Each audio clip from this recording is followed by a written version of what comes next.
নমস্কার, কেমন আছেন আপনারা? কণিকা চ্যানেলে আপনাদের সবাইকে স্বাগত জানিয়ে আজকের ব্লগ করছি। এটা পল্লীশ্রী ক্লাব।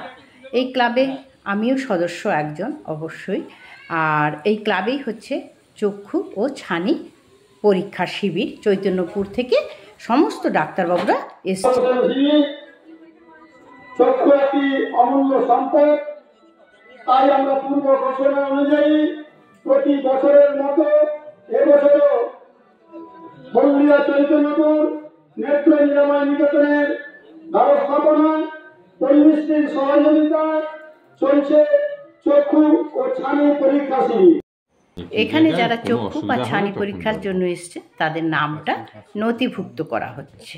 81, 67, 60 ক্লাব তো জায়গাটা বড্ড অল্প, তো ডাক্তারবাবুরা একটু কষ্ট করে সমস্ত কিছু মানিয়ে নিয়েছেন এবং মানিয়েও নেন। এইবারে শুরু হলো চক্ষু পরীক্ষা। তো যাদের ছানি আছে তাদেরও পরীক্ষাটা শুরু হলো, সেটাও দেখে ডাক্তারবাবুরা বলে দেবেন। আর যাদের পাওয়ার বা চশমা লাগবে সেটাও বলে দেবেন। যাদের পাওয়ার বেড়েছে সেটাও ডাক্তারবাবুরা বলে দেবেন। তো এখানে শুধু যে চক্ষু পরীক্ষা হয়ে পাওয়ার তা নয়, যাদের ছানি হয়েছে তাদেরও ওই চৈতন্যপুরে নিয়ে গিয়ে ছানি কাটিয়ে আনা হবে এবং অপারেশন করে, এবং সম্পূর্ণ বিনা পয়সাতেই এই কাজটা আমাদের ক্লাব থেকে করা হয়ে থাকে। এই পল্লীশ্রী ক্লাবের সদস্যরা অবশ্যই করে থাকেন।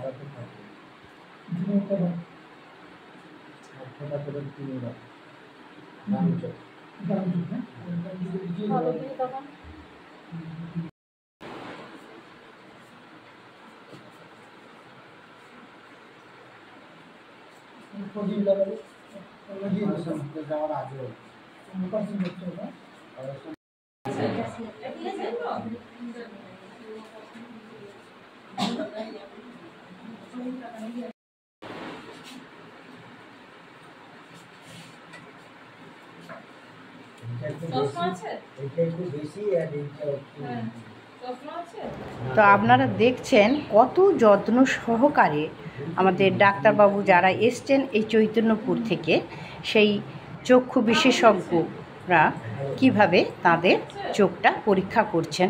দেখতে থাকুন ওনারা কিভাবে পরীক্ষা করছেন। তো যখন আমরা ছানি পরীক্ষার জন্য সবাইকে নিয়ে যাই, আমাদের ক্লাবে আসতে বলি, ক্লাব থেকে আমরা গাড়িতে করে ওনাদের নিয়ে যাই, আবার ক্লাবে এনে ওদেরকে অপারেশনের পরে ক্লাবেই এনে ওনাদের ছেড়ে দিই এবং বাড়ির লোকদের বলি যে আপনারা এসে আপনাদের বাড়ির লোকজনকে বাড়ি ফিরে নিয়ে যান। তো আপনি দেখুন কি সুন্দরভাবে এনারা করছেন চক্ষু পরীক্ষা।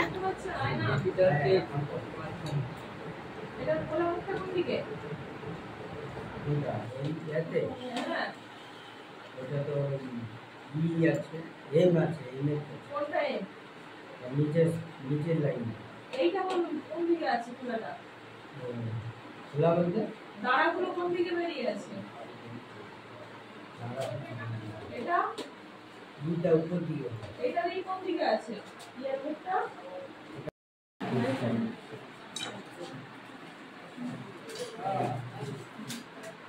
মাঝে নিচে করে একটু না আচ্ছা এই রকম দেখা যাচ্ছে তাই তো। এই হাতে এই ছোটটা বন্ধ করে দিন, না তো কত যত্ন সহকারে দেখুন ওনারা চক্ষু পরীক্ষা করছেন। আমরা বছরে ব্লাড ডোনেশন ক্যাম্প করি, কিছু গাছও লাগানো হয়, আর চক্ষু পরীক্ষা করি। যতটা পারা যায় এমনিভাবে সামাজিক কাজকর্মের ভেতরে থাকার চেষ্টা করি। দেখুন কত সুন্দরভাবে করছেন।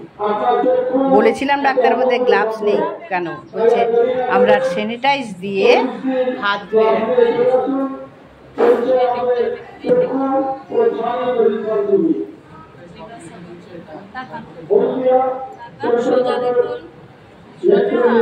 হাতের আঙুলটার দিকে তাকিয়ে থাকুন।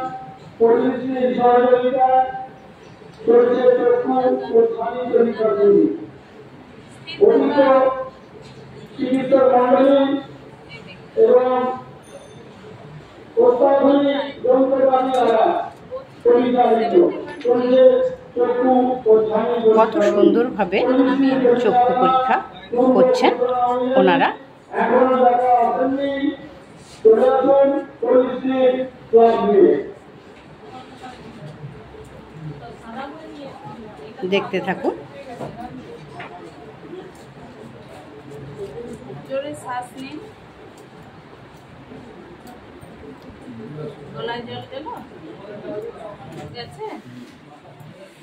তো ওনারা এইভাবেই চক্ষু পরীক্ষা করছেন, ডাক্তারবাবু, নার্স সবাই মিলে। আর আমাদের ক্লাবের সদস্যরা তারা তো আছেনই।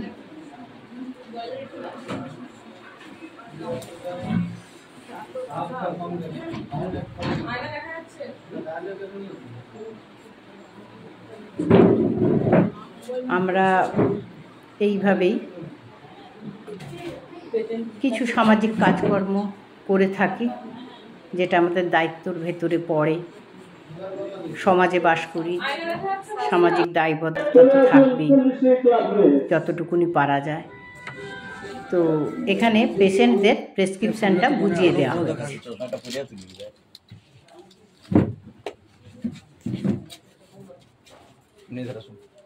এদিকে আসুন।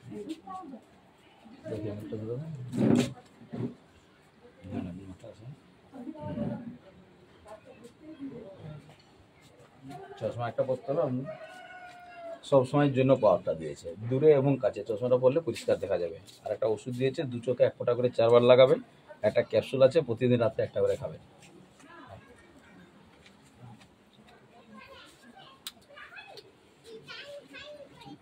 বাড়ি থেকে আসুন, যদি নেন ওষুধের দাম আর সাথে চশমার জন্য আপনার ঠিক।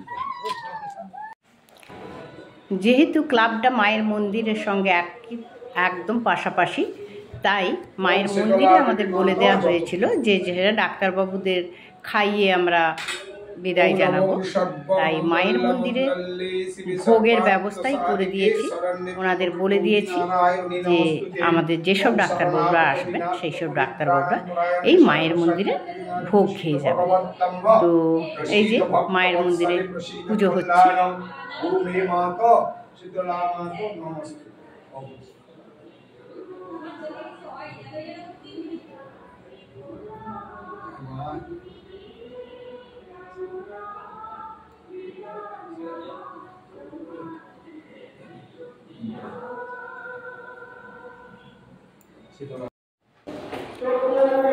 সকাল 8টা থেকে বেলা 2টো পর্যন্ত ডাক্তারবাবুরা পেশেন্ট দেখেছেন। এই যে ভোগ, মাছের ঝোল, ডাল, আলু ভাজা, চাটনি এইবার হয়ে গেল। ডাক্তারবাবুদের আমরা খাইয়ে বিদায় জানাবো। তো কেমন লাগলো আমার এই ব্লগ অবশ্যই জানাবেন। আপনারা সবাই ভালো থাকবেন।